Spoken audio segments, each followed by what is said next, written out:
kasama mo. Nahatid kita doon ng safe.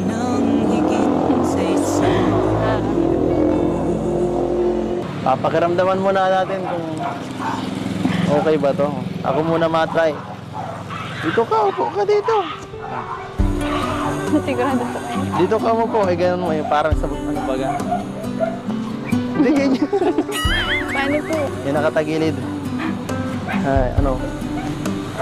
Seatbelt! Pambihira, hindi ito safe, walang seatbelt.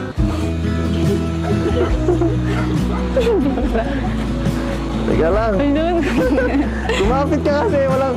Kapit. Kapit ang Kinakabahan bulit. pa ako sa inyo. Huwag kang mag-alala, 10 years of experience to. Bakit ang ganito? Hindi na ako sanay mag-bike ha. Oops. Ano, okay lang dyan. Mabitaw ka lang kamay.